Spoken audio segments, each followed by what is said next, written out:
લગભગ તારીખ 7મી જૂનથી મંગળ સિંહ રાશિમાં આવે છે. મંગળ કે તો અંગારક બને છે. આ યોગ 28/7 સુધી છે, પરંતુ હમણાં કેટલાક ગ્રહોને અંગે જોઈએ તો હમણાં લગભગ તારીખ 8-9 જૂનથી લગભગ 12-13 જૂન સુધીમાં ગ્રહોની સ્થિતિ જોતાં કેટલાક ચંદ્ર સાથેના મંગળના યોગો, કેટલાક કેન્દ્ર યોગો અને કેટલાક હર્ષલ સાથેના યોગો, કેટલાક લગભગ બુધ સાથેના પ્રતિયોગો, ગુરુ સાથેના યુતિયોગો અને લગભગ ત્યાર પછી જોવા જઈએ તો લગભગ પૂનમની આસપાસના યોગો.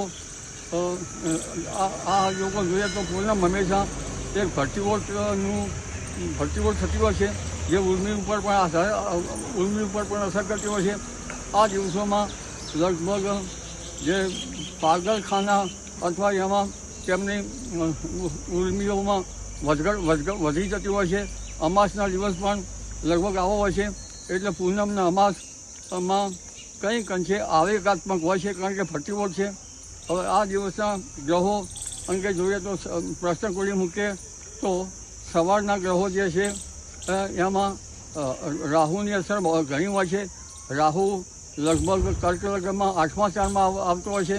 8મું સ્થાન એ આયુષનું સ્થાન છે અને લગભગ બપોરના ભાગોમાં જોઈએ તો 10, 11, 12 કે તારીખમાં 11 તો 12 થી 1માં જોઈએ તો મંગળ કેતુ અંગારક 12મા સ્થાનમાં આવતો હોય છે.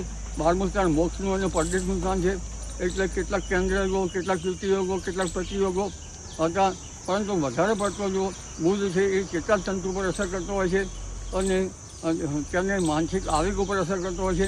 આવા યોગો પણ થતા હતા અને 15મી તારીખે પણ લગભગ મંગળ સાથેના કેટલાક યોગો થઈ ગયા છે અને 25મી તારીખે પણ થઈ ગયા છે.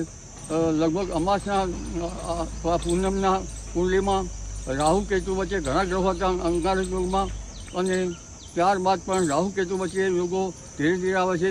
આંશિક કાલસર્પ યોગ બને છે, એટલે હમણાં દેશ અને દુનિયા માટે સમય સારો નથી.